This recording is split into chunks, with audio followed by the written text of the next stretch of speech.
नमस्कार। भारतीय राजनीति में कुछ कहानियां बिल्कुल सीधी साधी होती हैं तो कुछ घुमावदार रास्तों से होकर गुजरती हैं।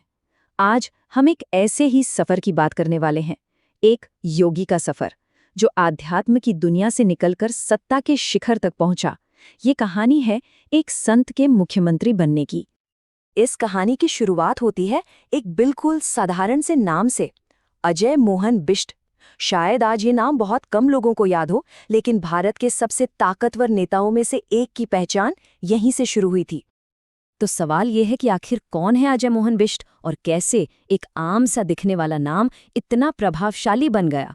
चलिए इस राज से पर्दा उठाते हैं।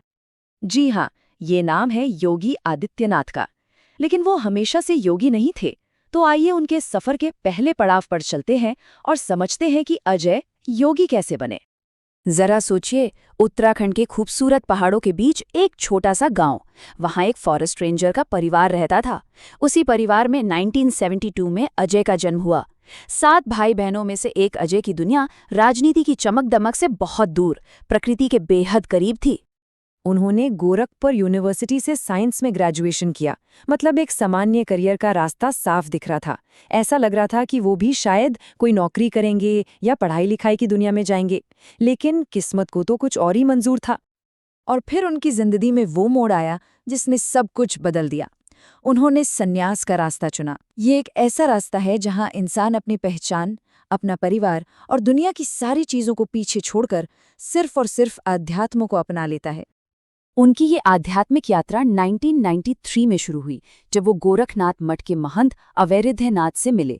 और देखिए, सिर्फ 1 साल के अंदर ही उनके गुरु ने उनमें अपना उत्तराधिकारी देख लिया था। फिर 2014 में वो मठ के सर्वोच्च पद यानी महंत के पद पर बैठे। ये उनकी आध्यात्मिक यात्रा का एक बहुत बड़ा मुकाम था। लेकिन कहानी अभी खत्म नहीं हुई है। अब हम देखेंगे कि कैसे एक संत की ये यात्रा राजनीति की दुनिया में दाखिल हुई और कैसे आध्यात्म और सत्ता का एक अनोखा संगम देखने को मिला। राजनीति में उनकी एंट्री, जिसे कहते हैं, धमाकेदार थी। 1998 में सिर्फ 26 साल की उम्र में वो गोरखपुर से सांसद चुने गए। सोचिए जरा, एक युवा सन्यासी जिसने कुछ साल पहले ही सांसारिक जीवन छोड़ा था, अब वो देश की संसद में बैठा था। ये भारतीय राजनीति के लिए बिल्कुल नई बात थी। और ये कोई एक बार की जीत नहीं थी। उन्होंने गोरखपुर सीट पर अपनी पकड़ इतनी मजबूत कर ली कि वो लगातार 5 बार वहां से सांसद बने। इससे पता चलता है कि मुख्यमंत्री बनने से बहुत पहले ही वो एक बड़े और लोकप्रिय नेता बन चुके थे। फिर आया साल 2017, एक ऐतिहासिक साल। 19 मार्च को उन्होंने भारत के सबसे बड़े और राजनीतिक रूप से सबसे अहम राज्य उत्तर प्रदेश के 21वें मुख्यमंत्री के तौर पर शपथ ली। एक संत अब एक शासक बन चुका था। और 2022 में उन्होंने दोबारा चुनाव जीतकर ये साबित कर दिया कि उनकी राजनीतिक पकड़ जरा भी कमजोर नहीं हुई है। ये जनादेश एक तरह से उनके काम और उनकी छवि पर जनता की मोहर थी। तो एक मुख्यमंत्री के तौर पर उनका कार्यकाल रहा कैसा? आइए अब उनके प्रशासन और उनकी कुछ बड़ी नीतियों पर एक नज़र डालते हैं। बतौर मुख्यमंत्री उन्होंने कई बड़े फैसले लिए। कानून व्यवस्था को लेकर एनकाउंटर पॉलिसी जैसे सख्त कदम उठाए, जिन पर काफ़ी बहस भी हुई। अर्थव्यवस्था को गति देने के लिए 1 डिस्ट्रिक्ट 1 प्रोडक्ट जैसी स्कीम लाए।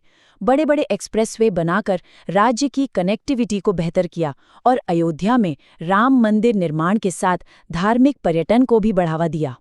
उनके शासन का एक मुख्य लक्ष्य उत्तर प्रदेश की छवि को बदलना रहा है।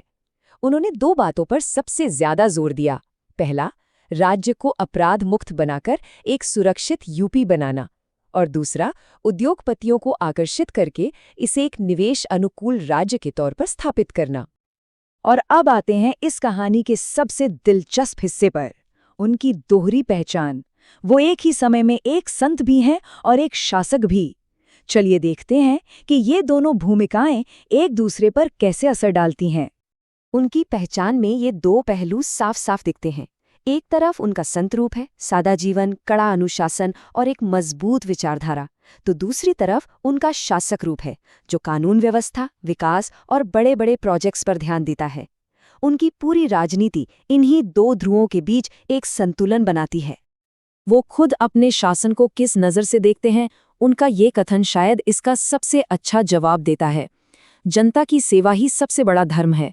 ये दिखाता है कि वो अपनी राजनैतिक भूमिका को भी एक तरह से धार्मिक कर्तव्य की तरह ही देखते हैं।